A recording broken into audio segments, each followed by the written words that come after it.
வளமுடன்மா. நன்றி அம்மா, ஆரம்பிக்கலாம். வாழ்க வளமுடன். வாழ்க வையகம், வாழ்க வையகம், வாழ்க வளமுடன். குரு வாழ்க, குருவே துணை. இன்றைய சிந்தனை அனைத்தும் குரு அவர்களே நமக்கு உணர்வாக நின்று உணர்த்த, குருவின் தவசக்தி எப்பொழுதும் நமக்கு உறுதுணையாக இருந்து வழி நடத்தட்டும். வாழ்க வளம், வாழ்க வளமுடன். இன்றைய நார்வே டென்மார்க்கின் நல்ல ஒரு ஆழ்ந்து துரியாதீதம் தவம் நடத்திய நகலேஷ் ஐயா அவர்களுக்கு நன்றிகளையும் வாழ்த்துக்களையும் கூறிக்கொள்கிறோம். வாழ்க வளமுடன். இன்றைய அனைத்தும் வழி நடத்தும் அம்மா அவர்களுக்கும் இந்த இணைப்பில் இணைந்துள்ள அனைத்து அன்பர்களுக்கும் என்னுடைய வாழ்த்துக்களையும் நன்றிகளையும் வாழ்க வளமுடன் என்று தெரிவித்துக் கொள்கிறேன். இன்றைய தலைப்பை கொடுத்த பேராசிரியர் பெருமக்களுக்கும் வழிநடத்தும் அனைவருக்கும் என்னுடைய நன்றிகள். வாழ்க வளமுடன் வாழ்த்துக்களையும் தெரிவித்துக் கொள்கிறேன். வாழ்க வளமுடன். இன்றைக்கு தலைப்பு அற்புதம், ஒரு சிந்திக்கக்கூடிய தலைப்பு தான் கொடுத்துருக்காங்க இல்லையா?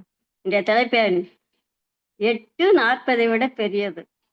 எப்படி சிந்திக்கணும் பாருங்க. நம்ம நம்பர் வரிசையில் பார்த்தாலும் எப்படி 8 பெருசுன்னு சொல்ல முடியாது இல்லையா? கண்டிப்பாக அது 8 நம்பர் 1 2 3 பார்த்தா சொல்ல முடியாது.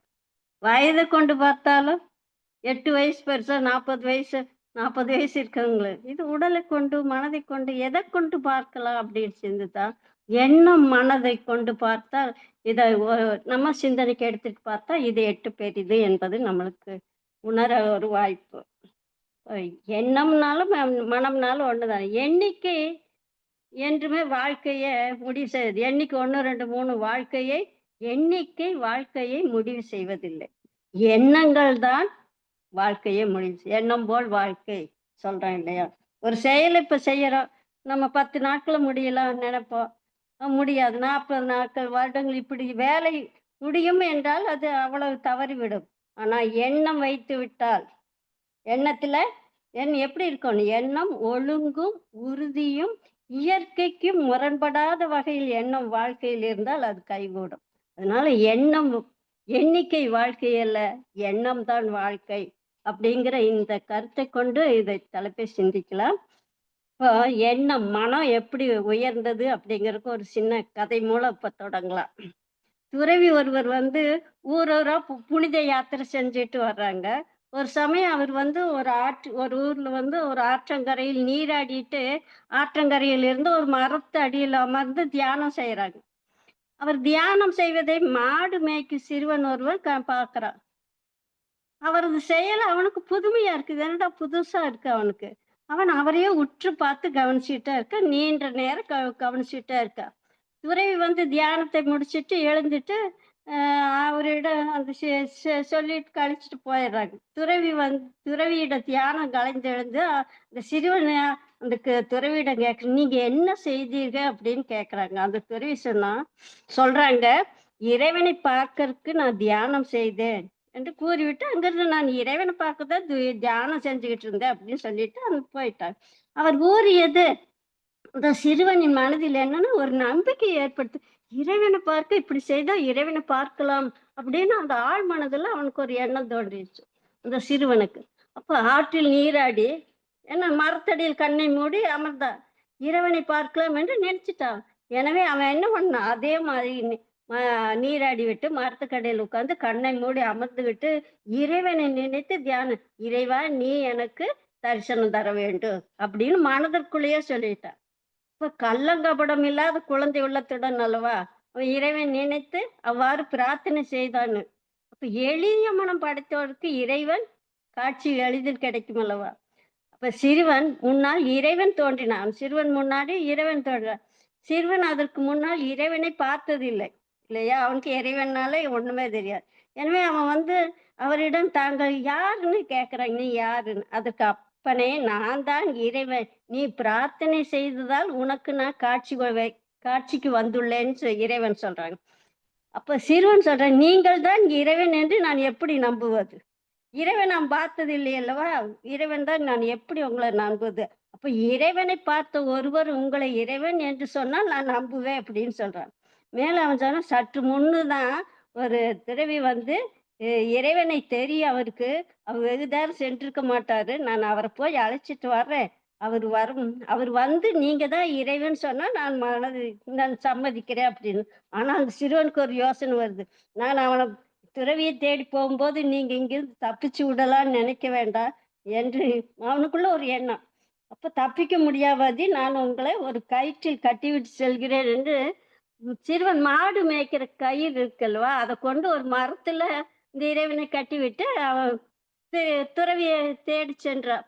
அவன் வேகமா சொல்றான். ஆனா துறவி ரொம்ப தூரம் கொஞ்சம் தூரம் தான் போயிருக்கான். அப்ப சீக்கிரம் அந்த துறவிய பார்த்துட்டான். ஐயா, நீங்க செய்தபடிதான் நானும் ஆற்றில் நீராடி மரத்தடியில் அமர்ந்து பிரார்த்தனை செய்தேன். அப்போது என் முன் ஒருவர் தோன்றி தன்னை இறைவன் என்றும் நான் பிரார்த்தனை செய்த காட்சி கொடுத்ததாக கூறுகிறார். அப்ப அவர் சொல்கிற உண்மையாகவா அப்படின்னு எனக்கு தெரியும். எனவே அவரை ஒரு மரத்தடி நீங்க வந்து பார்த்து சொல்லி, எனவே அவனை மரத்தடியில் கட்டிவிட்டு வந்திருக்கேன். நீங்க அங்கு வந்து பார்க்க வேண்டும் என்று கூறி சரி துறவி சரி சிறுவன் கூப்பிடான்னு கூட பாரு. அப்ப மரத்தில் கட்டப்பட்டிருந்த இறைவனை சிறுவன் சுட்டி காட்டி துறவியிடம் இதோ இவர்தான் இறைவனா என்று கேட்டார். துறவியின் கண்களுக்கு மரம் மட்டும்தான் தெரியுது, இறைவன் தெரியவில்லை. அவர் சிறுவனிடம் என்ன சொல்கிறாய் நீ அப்பனே, இங்கு வெறும் மரம் மட்டும்தான் இருக்கிறது, மரத்தில் கட்டப்பட்ட நிலையில் யாரும் இல்லை அப்படிங்கிற. அதுக்கு அந்த சிறுவன் என்னையா சொல்கிறீர்கள், நன்றாக உற்று பாருங்கள், இதோ இருக்கிறாரே என்று. துறவிக்கு இறைவன் தரிசனம் கிடைக்கவே இல்லை. அப்போது இறைவனும் எளியோர் சார்ந்த இறைவனை, நீ எளிய உள்ளத்துடன் நம்பிக்கையோடு என்னை அழைத்ததாய், எனவே நான் உனக்கு தரிசனம் கொடுக்கிறேன். உனக்கு இருக்கும் நம்பிக்கை இந்த துறவிக்கு இல்ல. அதனால் நான் உன் கண்களுக்கு மட்டும்தான் தெரிவேன், துறவியின் கண்களுக்கு தெரிய மாட்டேன்னு இறைவன் சொல்றாங்க. அப்போ அதை கேட்ட சிறுவன், இறைவனை இவர் எனக்கு குரு போன்றவர், இவர் சொல்லித்தானே நான் இந்த வழியை பின்பற்றி உங்கள் தரிசனம் கிடைச்சது, எனக்கு அவர் தான் குரு, எனவே இவருக்கு நீங்கள் தரிசனம் கொடுக்க வேண்டும் என்று கேட்டுக்கொண்டார். ஏன்னா எனக்கு குருவா நான் அவர் சொன்ன வழி பாதையில நாம் பின்பற்றினேன் அப்படி. சிறுவனின் பிரார்த்தனை ஏற்றது துறவிக்கு தரிசனம் கொடுத்தார். வாழ்க்கையில அவன் இறைவன் மீது நம்பிக்கை என்பது மிகவும் முக்கியம். அதுவும் இதை சிந்திச்சு பார்த்த எப்படி மாடு மேய்க்கும் சிறுவனின் உள்ளத்தை பாருங்கள். தான் மட்டும் இறைவன் தரிசனம் கிடைத்த போதாது என்று நினைத்து துறவிக்கு ஒரு வழியை கூறி பின்பற்றி இறைவன் தரிசனம் கொடுத்து வச்சார் இல்லையா. யார்தான் இதுல பெருசு? குருவாக ஏற்றுக்கொண்டது அதை விட மனம் உயர்ந்ததல்லவா.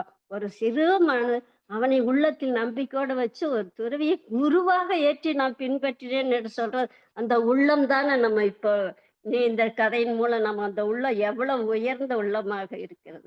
இதைத்தான் நம்ம வச்சு நம்ம 8 அப்படிங்கிற மனதை பொறுத்து உயர்ந்தது அப்படிங்கிறத திருவள்ளுவர் கூட சொல்றாங்க. வெள்ளத்தனைய மலர் நீட்ட மாந்தர்தம் உள்ளத்தமைய உயர்வு என்று கூறியிருக்காங்களவா. மனதை பொறுத்து 8 40 விட பெரியது என்று சொல்லலாம் அல்லவா. இதை வச்சு 8 என்பதற்கு குருமகான் ஒரு கருத்து சொல்லியிருக்காங்க. 8 என்பதற்கு ஒரு பாடல்ல கொடுத்திருக்காங்க. நவயுகமோ அறிவில் தெளிந்தோங்குவது உண்மை. நவயுகமோ அறிவில் தெளிந்து ஓங்குவது உண்மை. நாட்டம் பொருள் மீது கொண்டோர்க்கு 8ம் 2ம் கிட்டா. சிவநிலையோ அறிவு, அதன் சுழலையோ உயிராம். சிந்தனையில் உணர இதில் உண்மை தோன்றும். தவத்தில் நிலைக்க இதை உணரலாம் அப்படின்னு இந்த கவி மூலம் சொல்றாங்க. ஏன்னா நாகரிக காலத்துல விஞ்ஞான வளர்ச்சி எவ்வளவோ வளர்ந்துருக்கு நம்மளுக்கு தெரியும். அந்த அறிவு எதுக்கு பயன்படுது? உடல் தேவைக்கு அத்தனைக்கும் கண்டுபிடிச்சிருக்கு. இந்த அறிவு பொருள் மீது நாட்டம் கொண்டால் எப்படி இது உணரும்? தவத்தில் ஆழ்ந்து சென்று சிந்திக்கும் போதுதான் 8 என்பது சிவநிலை, இருப்பு நிலை. அதுதான் 8 என்பது சிவநிலை, இருப்பு நிலை. அதுதான் அறிவாக செயல்படுகிறது. அந்த அலைதான் உயிராக இயங்கிக் கொண்டிருக்கிறது. சிந்தித்து தெளிவரும் போது இது அதான் சிவநிலையோ, அதான் சொல்றாங்க 8 2க்கு. சிவநிலையோ அறிவு, அதன் சுழலையோ உயிராம். சிந்தனையில் உணர இது அருவமாக இருக்கிறது, உருவங்களாக இருக்கிறது. அதைத்தான் நாம் தெரிஞ்சுக்கலாம் அப்படின்னு சொல்லி 8 என்ற அரூபம்தான் எல்லா தோற்ற பொருட்களாகவும் உருவங்களாகவும் இருக்கின்றது என்பதை மகிழ்ச்சி ஒத்து ஒத்து பார்த்துவிட்டு இதைவிட பெரியது ஒன்றும் இல்லை என்று உணர்ந்து கொண்டேன்னு குறிப்பிட்டிருக்காங்க. அதனால 8 பெரியதுதான் இல்லையா? அது ஒரு இந்த தவத்தின் மூலமாகத்தான் இந்த மன அலைச்சூழலை நாம குறைக்க முடியும்னு இந்த கவியில நம்மளுக்கு மகிழ்ச்சி மேலும் விளக்கம் கொடுக்கறாங்க. மனம் எனும் புனிதம் அது ஜீவகாந்த அலைதான். மனம் எனும் புதினம், அது ஒரு புதினம்ங்கிற ஜீவகாந்த அலைதான் மனிதனிடம் புலனுணர்வில் அதில் விரைவு கொண்டு மனச்சுழலோ வினாடிக்கு 14 முதலாம் மாறி பல நிலைகளில் 40 வரை போம். மனம் அதுவே அகத்தவம் ஆகினை துரியம் இவற்றில் மலைப்பின்றி 8 முதல் 13 வரையாம். மனம் சக்திகளம் நிற்க 4 முதல் 7ஆம். மறைபொருளாம் சிவகலத்தில் 1 முதல் 3ஆம். எவ்வளவு மன அலைச்சூழல் குறைஞ்ச வரையில் எப்படி இருக்கின்றார். மனம் என்பது இயற்கையின் மாபெரும் நிதி அல்லவா? மன அலைச்சூழல் வேகத்தை பொறுத்துதான் சிந்தனை பெரு அறிவும் உயர்வடையும். தவம் நம்மளுக்கு கொடுத்த தவத்தில் ஆக்னை துரியம் தாண்டி சிவகலத்தில் இருக்கும்போது எப்படி 1 முதல் 3ன்னா அப்ப 40லிருந்து 8 வந்தாலே எவ்வளவு உயர்ந்த நிலை. அதை விட உயர்ந்த நிலை தானே 1 முதல் 3. இதெல்லாம் தவத்துல நம்மளுக்கு உணர்த்தி இருக்காருல்லோ நம்ம குருமகன். 40 நின்றால் என்ன, 40 இருந்தால் என்ன, உணர்ச்சி நிலை தானே. அப்ப எப்படி இருக்கு வாழ்க்கை? இன்பம் துன்பம் மாறி மாறிதான் வரும். அமைதி, பேரின்பம், அன்பு, கருணை எப்படி ஏற்படும்? எல்லாம் 8க்கு வந்தாதான் இதெல்லாம் நம்மளுக்கு தோன்றக்கூடிய நிலை. கணக்குகளை எல்லாம் கடக்கணும். கணக்குகளே இருக்கக்கூடாது. கணக்கு கடந்து இருப்பதுதான் துரியாதீதம்னு மகிழ்ச்சி இதுல சொல்றாங்க. கணக்கு எல்லாம் கடந்துடணும். தூய பெருநிலை துரியாதீதமோ துயர் மகிழ் இரண்டையே துய்த்த என் அறிவை காலம் பருமன் தூரம் விரைவு என்னும் கணக்கினை கடந்து மெய்ப்பொருளோடு இணைந்தது. கணக்கில கடந்தாதான் இந்த மெய்ப்பொருளோட கலக்க முடியும். இந்த 40லிருந்து அப்படியே குறைஞ்சு 8க்கு மேல வரணும். இனி பழிபுரியேன் அந்த நிலையில என்ன ஆகும்? இனி பழிபுரியேன் புரிந்தவை கழிந்தேன் இறைநிலை உணர்ந்தேன் இணைந்தேன் நிறைந்தேன். வார்த்தைகளை பாருங்க எப்படி போட்டிருக்காங்க. இறைநிலை உணர்ந்தேன் இணைந்தேன் நிறைந்தேன். வார்த்தைகள் எல்லாம் நம்ம அப்படியே உள்வாங்கணும். இனி என் உடல் உயிர் ஆற்றலை முறைப்படி இயக்கி கடமையினை ஏற்றமாய் புரிவேன். இப்ப கடமை செய்யறதுக்கு எப்படி இருக்கணும்? மனம் 8 அலைச்சூழலுக்கு வரணும். காலம் தூரம் பருமன் இதெல்லாம் நிலையில் மன எண்ணங்களா தானே வெளிப்படும். எண்ணம் வந்தாவ எண்ணிக்கை வந்தாவ எண்ணம் தானே. 40 எப்படி இதை கடக்க முடியும் இல்லையா? 8 இருப்பு நிலையில் இணைந்து விட்டால் இந்த மெய்ப்பொருளை உணர்ந்து அதுவாக மாறிவிட்டால் அதுதானே பேரின்பம். அந்த நிலையில் எண்ணம் சொல் செயலெல்லாம் எப்படி இருக்கும்? நல்லாதான் நல்ல விளைவி தரக்கூடிய எண்ணங்கள் தானே இருக்கும். தூய பெருநிலை அதுதான் தூய பெருநிலைன்னு அதை துரியாதீதத்தை சொல்ல. உடல் உயிர் ஆற்றலையும் அளவாக நம்ம பயன்படுத்தி கடமைகளை நன்றாக செய்யக்கூடிய நிலை இந்த 8 மன அலைச்சூழல் வரணும். அப்பத்தான் நம்ம என்ன பண்ணுவோம்? தீய வினை பதிவுகளை எல்லாம் திருத்தி போக்கி தெளிந்த அறிவில் விழிப்பாய் தொண்டாற்றி இன்பம் காணும் நிலை அந்த 8 மன அலைச்சூழலுக்கு வரும்போதுதான் இது நமக்குள்ள கடமைகளுக்கும் பதிவுகளை நீக்குவதற்கும் இந்த அலைச்சூழல் 8க்கு வரணும். அப்ப குழந்தையா அதுதான் சொல்லுவாங்க. குழந்தையாய் மனிதன் இருந்திருந்தால் மனதில் சிக்கல் குழப்பம் என்பதே இருக்காது இல்லையா? குழந்தை வளர்ந்த மனிதன் ஆசைகளால் என்ன ஆகுது? பணம் பதவி பெருமைகளை தேடுவதால் வாழ்க்கையில் ஏன் சமுதாயத்திலும் சிக்கல் குழப்பங்கள் தான் ஏற்படும். 40 இருக்கும்போது எப்படி தன் அதிகாரத்தை தான் பயன்படுத்துவாங்க இல்லையா? 40 அலைச்சூழல் தான் தான் உயர்ந்தவங்கிற ஒரு எண்ணம் வேற வரும். அதுல இருந்து குறையணும். 40 இருக்கும்போது ஒரு ஊர்ல தாசில்தார் ஒருவர் பணி நல்லா அவரு மிக உயர்ந்ததா நல்ல அதிகாரம் தான் எல்லாத்திட்ட எல்லாம் பயந்துப்பாங்க அவர்கிட்ட. அவர் மிக உயர்ந்த நாய் ஒன்றை வளர்த்திட்டு இருந்தார். அவரை கண்டால் மக்கள் மிகவும் பணிவுடன் நடந்து கொள்வாங்க. அவர் பார்த்தோன்னா மக்களுக்கு பணிவு. ஒரு நாள் அந்த நாய் இறந்துருச்சு. அதற்காக துக்கம் விசாரிப்பதற்காக மக்கள் கூட்டம் கூட்டமா அவர்கிட்ட வீட்டுக்கு தினம் கூட்டம் கூட்டமா போய் சென்று துக்கம் நாய் இறந்ததுக்கு விசாரிக்கிறாங்க. அப்ப சில திடீர்னு நாட்கள் கழிச்சு அவரு இறந்துட்டார். ஒருவர் கூட இறுதிச் சடங்கு ஒரு நபர் கூட இறுதிச் சடங்கில் செல்லவே இல்லையாமா. நான் இறந்ததுக்கு அவருக்கு பயந்து கொண்டு விசாரித்து மக்கள் மனதில் எப்படி இடம் பிடிச்சிருக்காருன்னு பாருங்க. தன் பதவியை வைத்து, அதிகாரத்தை வைத்து செய்து கொண்டு இது மனம் 40ல் இயங்கும் நிலைதானே. தன்னோட அதிகாரத்தை எப்படி இருக்கு? ஒரு இறுதிச் சடங்கில் ஒரு நாய்க்கு அவ்வளவு பணம், இறுதிச் சடங்கில் ஒருவரும் கூட கலந்து கொள்ளலே அப்படின்னு இத ஒரு தத்துவமா சொல்றாங்க. அதனால நம்ம மனசுதான் இது எல்லாத்துக்குமே காரணம். அப்போ இதெல்லாம் நம்ம இந்த இயற்கையை உணர்வதற்கே நம்மளுக்கு ஒரு மன அலைச்சல் எட்டுக்கு வந்தாதான் இயற்கையே உணர முடியும். இது நிறங்களிடையே ஒரு சர்ச்சைன்னு ஒரு புக்ல படிச்சேன். முதல்ல ஒவ்வொரு நிறத்துக்கும் ஒவ்வொரு போட்டி வந்துருச்சாமா. நான் தான் உயர்ந்தவன் அப்படிங்கிறது. முதலில் நீலம் எழுந்து உலகமே அந்த நீல கலர் எழுந்திருச்சு என்ன சொல்லுதாமா, உலகமே என்னுடைய நிறத்தாலானது. கடல் வானம் எங்கும் என் நிறந்த கடலும் வானம் எல்லாம் என் நிறந்த உலகில் சிறந்தவன் நான் தான் அந்த நீல நிறம் சொல்லிச்சாமா. அடுத்தது சிவப்பு, எல்லா உயிர்கள் உடம்புலயும் ரத்தமாக என் நிறம் தான் இருக்கு. ஆபத்து காலத்தில் அபாய எச்சரிக்கை செய்ய என்னையே தான் சிவப்பு நிறத்தை பயன்படுத்துவாங்க, அதனால நான் தான் உயர்ந்தவன் சொல்லிச்சோம். அடுத்தது பரபரப்புடன் சொல்லிச்சோமா பச்சை, உலகமே என்னைத்தான் விரும்புவார்கள். உலகமே என்னைத்தான் விரும்புவார்கள். வளத்தை இந்த ஒரு செழிப்பை சொல்லணும்னா என்னோட பச்சை நிறம் தான் சொல்லுவாங்க, அதனால நான் தான் செஞ்சது. அடுத்து வெள்ளைக்கு சிந்தனை வந்துச்சா, கள்ளங்கபடம் இல்லாத சிந்தனை உள்ளத்துக்கு தூய்மையை சொல்லுவதற்கு என் வெண்மைதான் சொல்லுவாங்க இல்லையா. என்னிடம் இருந்துதான் வந்தது இந்த வெண்மை தூய்மை அப்படிங்கிறத. பலர் கூடும் சபையிலும் கூட எனக்கு தனி மதிப்பு உண்டு, அந்த வெண்மைக்கு தனி மதிப்புண்டு. இப்படி ஒவ்வொரு கலரும் ஒவ்வொன்றுக்கு சண்டை போட்டு வச்சாம, இதையெல்லாம் அடிச்சுக்கிச்சாம. கடைசி நிறங்கள் இறுதியில் எங்க போய் இறுதியில் ஆண்டவனை போய் முறையிட்டுதாம கலர்கள் எல்லாம். ஏன் நான் தான் சிறந்தவன் அந்த. அப்போது வானத்தில் இடி மின்னல் தோன்றும் போது நிறங்கள் எல்லாம் பயந்துகிட்டு ஒன்றை கட்டிப்பிடிச்சு அது வானவில்லாக அழகாக தோன்றியதாமா. அப்போ எல்லாம் சேர்ந்து அதை அனுபவிக்கணும் அப்படின்னா மனம் எப்படி இருக்கணும்?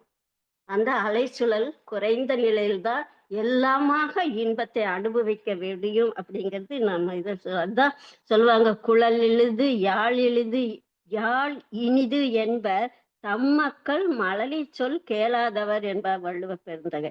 இவற்றையெல்லாம் தன்னை உயர்ந்தது எல்லாமே இதெல்லாம் அனுபவிக்கணும்னா மனம் 8ல் இயங்க வேண்டும். 40 இயங்கினால் இறைவனின் திருவிளையாடல் எல்லாம் புரிந்து கொள்ளவே முடியாது. இறைவனோட திருவிளையாடல் எல்லாம் நிறைய இப்போ இயற்கையில ஒவ்வொன்றுலயும் ஒவ்வொரு சிறப்பு இருக்கு அல்லவா. மாதங்களையே எடுத்துக்கோங்க, ஒவ்வொரு மாதத்துக்கும் ஒவ்வொரு சிறப்பு கொடுத்திருக்காங்க இல்லையா. மற்ற மாதங்களையெல்லாம் இல்லாத விட மார்கழியில் சிறப்புன்னு சொல்லுவாங்க. சொன்ன மாதங்களில் நான் மார்கழி அப்படின்னு கூட இந்த கிருஷ்ண பரமாத்மா ஒவ்வொன்றிலையும் ஒவ்வொரு சிறப்பு சொல்லுவாங்க. ஏன் மற்ற இருக்க சிறப்பு நாளாக கொண்டாடப்படுகிறதுன்னா, சித்திரை மாதத்துல பாருங்க, சித்ரா பௌர்ணமி ஒரு நாள் தான், வைகாசி விசாகம் ஒரு நாள், ஆனி மஞ்சம் அது ஒரு நாள், ஆடி 18, ஆவணி பூரம், புரட்டாசி விநாயகர் சதுர்த்தி இதெல்லாம் ஒரு நாள், ஐப்பசி தீபாவளி, கார்த்திகை தீபம். ஆனா மார்கழி 30 நாளும் இறைவனுக்கு உகந்த நாட்களாக சொல்லப்படுகிறது இல்லையா. இப்ப 30 நாட்களும் விரத நாட்களா இருக்கும்போது இறையுணர்வில் இருந்தால் மனம் 8ல் தானே இருக்கும். இதெல்லாம் எதுக்கு? மனம் அந்த இந்த நிறங்களில் அப்படியே இருக்கணும். அந்த அலைச்சல மனம் அந்த ஆழ்ந்த இறையுணர்வோட இருக்கணும் தான் இந்த மார்கழி மாசமெல்லாம் இப்படி நம்மளுக்கு தத்துவங்களாக சொல்லுவாங்க.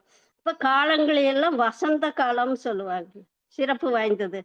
கலைகளில உண்மையான கலை ஓவியம் சொல்லுவாங்க. ஏன்னா ஓவியக்கலை மிக சிறந்தது. ஏன்னு சொல்றாங்க, மனம் மிக நுண்ணிய நிலையில் இருந்தா தான் அது அந்த பாறையிலிருந்து ஒரு சிற்பத்தை வடிவைக்க முடியும். அதான் மன அலைச்சல். அதான் கலைகளிலே ஓவியம் சொல்லுவாங்க. அப்புறம் மலர்களில் பாதிஜாதம் இதெல்லாமே சொல்லுவாங்க. 12 வருடத்துக்கு ஒரு தடவை பூக்கிறது ஒவ்வொன்றும் சிறப்பு. அந்த சிறப்பு இயற்கையோட சிறப்பை நம்ம உணரோம். இப்ப காற்றுல வரும்போது தென்றல் சொல்லுவாங்க. தென்றல் வந்த புயல் அடிச்சா எப்படி இருக்கு, அது ஒரு பாடலும் கூட கண்ணதாசன் தான். தென்னையில கீற்றினிலே தாளாற்றும் தென்றலது தென்னை தன்னை சாய்த்து விடும் புயலாக வரும்போது எப்படி இருக்கு? காற்றினிலே தென்றலது. காற்றில் தென்றல் காற்று எப்படி இருக்கு? தென்றல் இலை கீற்றிலே அப்படியே தாலாட்டு இல்லையா? அதே புயலாக வரும், தென்னை தானே சாய்த்து விடும். அப்ப மழை எப்படி இருக்க வேண்டும்? சொட்டு சொட்டா வரணும். இதெல்லாம் இயற்கையோட, இதெல்லாம் ரசிக்க இந்த மனம் இதெல்லாம் எட்டில் இருந்தா தானுங்க இதெல்லாம் நல்லா ரசிக்க முடியும்னு இதெல்லாம் குடுத்துருக்காங்க. இயற்கையை ரசிக்கிறதுக்கு தான் நம்ம மனமே இருக்கு. அது அப்ப இந்த தன்முனைப்பு இந்த 8 நம்முடைய மனம் 40ல இருக்கும்போது நல்லா இருக்கும். அந்த 40க்கு மேல போயிட்டா தன்முனைப்பே வந்து விடு. தான் தனது, நான் தான் உயர்ந்தவன் அப்படிங்கிற 6 தீய குணங்கள் வரும். பஞ்சமா பாதங்கள் இவையெல்லாம் நமக்கு வர காரணமே அந்த 40க்கு இருக்கும்போது தான். அப்ப எப்படி வாழ வேண்டும் என்று வாழ்க்கை புரியாது. வாழ்க்கை நோக்கம் தெரியாது. தன்முனைப்பு இருந்தால் எப்படி இருக்கு? தான் தனதுன்னு பெருமை தானே பேச முடியும். அதான் சொல்றாங்க. எவரு ஒரு இந்த ஒரு கதை இது தன்முனைப்பினால் எப்படி வந்தது? என்ன வரும்? அப்படிங்கிறத இது ஒரு கதை. இது ஒரு புக்ல தான் இதெல்லாம் இருந்துச்சு. ஒ ஒ கண்ணதாசன் ஒரு நாள் மகாகவி காளிதாசர் வந்து வெளியூர் சென்று விட்டு திரும்பி வரும்போது தாகம் அவருக்கு. ரொம்ப தாகமா இருந்திருக்கு. சற்று தூரத்தில் தண்ணீர் குடத்துடன் ஒரு பெண்ணு வந்துகிட்டு இருக்காங்க. அவளிடம் தாகமா இருக்குது, கொஞ்சம் தண்ணி தரலாமான்னு மகாகவி காளிதாசர் அந்த பெண்ணுகிட்ட கேட்கிறார். அப்ப அந்த பெண், தருகிறேன் ஐயா, தாங்கள் யார் என்று சொல்லவில்லையே அப்படின்னு கேட்கிறேன். உடனே யாருன்னு கேட்டோம்னா காளிதாசருக்கு என்ன ஆச்சு? தன்னை பற்றி நாம எவ்வளவு பெரிய கவிஞர், தன் மனம் எவ்வளவு உயர்ந்தவன், தான் எவ்வளவு பெரிய இந்த சாதாரண பெண்ணிடம் போய் தன்னை பற்றி வேண்டுமா? தன்னை பற்றி சொல்ல வேண்டுமா அப்படின்னு ஒரு கருத்து அவருக்குள்ள வந்துருச்சு. அதான் கிராமத்து பொண்ணு தன்னை யாருன்னு கேக்குதே, தன்னை பற்றி கூற வேண்டுமா என்ன அவர்கிட்ட தோன்றுச்சு. அப்புறம் அந்த பெண்ணுகிட்ட அப்புறம் சொல்ற, நான் ஒரு பயனாளி, அதாவது வழிப்போக்கன் என்று நினைச்சுக்கொள்னு சொல்லு. அந்த பெண் சொல்லுது, உலகினிலே 2 வழிப்போக்கர் தான் உண்டு. ஒன்று சூரியன், மற்றொன்று சந்திரன். இவர்கள்தான் இரவு பகலாக பயணம் செய்து கொண்டே இருக்கிறார்கள் அப்படின்னு சொல்றாங்க. சரி, என்னை விருந்தினர், சரி என்னை இல்லாட்டி விருந்தினர் என்று வைத்துக்கொள்ளுன்னு சொல்றாங்க. அப்ப அதுக்கு சொல்லுது அந்த பெண், அதற்கு அந்த பெண் சொல்றாங்க, இருவர் மட்டுமே விருந்தினர். ஒன்று செல்வம், மற்றொன்று இளமை. இதுதான் வந்து வந்து போகும். இதுதான் விருந்தினர்கள். இவர்தான் உலகத்திலே 2 விருந்தினர். அப்புறம் அவருக்கு ஒரு எரிச்சல் வந்துருச்சு. எரிச்சல், நான் ஒரு பொறுமைசாலி என்று கத்தினார். உடனே அந்த பெண், அதுவும் இருவர் மட்டுமே, பொறுமைசாலி என்பதும் இருவர் மட்டுமே. ஒன்று பூமி, மற்றொன்று மரம். பூமி எவ்வளவு மிதித்தாலும், எவர் மிதித்தாலும் தாங்கிக் கொள்ளும். ஆனா மரம், யார் கல்லடி அடித்தாலும், யார் நல்லவ கடிச்சாலும் கெட்டவ, யார் கல்லெடுத்து பொறுத்து கொண்டு கனிகளை கொடுக்கும். இவங்க 2 பேர் தான் பொறுமைசாலி அப்படின்னு சொல்லுது அந்த பொண்ணு. அவருக்கு என்ன ஆச்சு? கோபம் அதிகரிச்சு போச்சு. ஒரு பிடிவாதக்காரன் எனக்கு கத்தினார். ஏனையா கத்துகிறீர்கள்? மெதுவாக பேசுங்கள். முடி நகம் 2ம் தான் பிடிவாதம். அது எத்தனை முறை வெட்டினாலும் பிடிவாதமாக வளர்ந்துகிட்டே இருக்கும் இல்லையா? முடி வெட்டினாலும் நகம் வெட்டினாலும் அதுதான் பிடிவாதக்காரன் உலகத்திலேயே அப்படின்னு சொல்லு. அப்ப அவருக்கு தாகம் அதிகரிச்சிருச்சு. வெறுப்புட அவருக்கு ஒரு வெறுப்பு வந்துருச்சு. நான் ஒரு முட்டாள், என்னை முட்டாள் நினைச்சுக்க அப்படின்னு அவரு விடுவதாக இல்லை. அந்த பெண் என்ன உலகிலேயே 2 முட்டாள்கள் தான். ஒருவர் நாடாள தெரியாத அரசர், மற்றொருவர் அவனுக்கு துதிபாடும் அமைச்சர். இவங்க 2 பேர் தான் முட்டாள். உடனே காளிதாசுக்கு, என்னடா இவ்வளவு அறியாமல் நாம இருந்து காளிதாசுக்கு என்ன செய்வதே அறியாமல் அவர் கால்லயே, அந்த அம்மா பொண்ணு கால்லயே விழுந்துட்டாங்க. அப்போ உடனே, மகனே எழுந்திரு. அவர் முன்னால என்ன அது? காளிதாசர் முன்னாடி அந்த சக்தி, பராசக்தி தோன்றினாங்க. பராசக்தி நேரில் காட்சி அளித்து கண்ணீர் பெருக வணங்கினார் காளிதாசர். அவர் சொல்றார், காளிதாசா, எவன் ஒருவன் தன்னை மனிதன் என உணர்கிறானோ அவன்தான் மனித பிறவியின் உச்சக்கட்டத்தை அடைகிறார். நீ மனிதனாக இரு என்று கூறி, நீ அவனாக இவனா இருக்கு, நீ மனிதனாக இரு என்று கூறி தண்ணீர் குடுத்து விட்டு போயிடுச்சு. அவர் அமிர்தமாக அந்த தண்ணீர் பருகிறார்னு இந்த கதை முடியுது. அப்போ மனிதனாக வாழணும் அப்படின்னா அந்த என்ன இருக்கணும்? அதுல நம்ம மனம் 8க்கு கீழே இறங்கி அந்த அலைச்சூழலை குறைத்து வைக்கும்போது நம்ம இந்த இயற்கையெல்லாம் அனுபவிக்கலாம், இயற்கையை ரசிக்கலாம், வாழ்க்கையை இன்பமாகவும் நல்லா நிறைவாகவும் வாழலாம். இப்ப 8 இப்ப ஒரு கொத்து வருங்க. எண்சான் உடம்பு அப்படிம்பாங்க. இப்ப உயரத்தை வச்சு பாருங்க. அதுவும் கூட எட்டுது. அவரவர் கைக்கு, என்னோட கைக்கு என்னோட 8 ஜான் தான். புரியுதுங்களா? எந்த ஒரு 10 அடி எவ்வளவு பணமாகன்னு வச்சிருந்தாலும் அவரு கையில அளக்கும்போது 8 தான். எறும்புக்கும் எண்ஜான் தான். இது சொல்லுவாங்க. எல்லாமே 8. அதனால எப்படி அந்த உயரத்துல இருந்தாலும் 8 பெரியது அப்படிங்கறதெல்லாம் இதெல்லாம் விளக்குறாங்க. அதான் பாரதியார் ஒரு பாடல்ல சொல்றாங்க. கணிதம் 12ம் பயில்வான். கணிதம் 12 ஆண்டு பயில்வான். கணிதம் 12 ஆண்டு பயில்வான். பின் கார்கொள் வானிலோர் மீனினை தேர்ந்தெடுவார். மீனினை வானத்திலையும் பார்ப்பாங்க. அணிசை காவியம் 1000 கற்கினும். காவியம் 1000 ஆழ்ந்திருக்கும் கவியுளம் காண்கிறார். வணிகமும் பொருள் நூலும் பிதற்றுவார். வாழும் நாட்டில் பொருள் கெட கேட்கிறார். வாழ நாட்டுல நினைக்க மாட்டாங்க. துணியுமார் இறைஞ்சி சாத்திரம் நாமங்கள் சொல்லுவார்.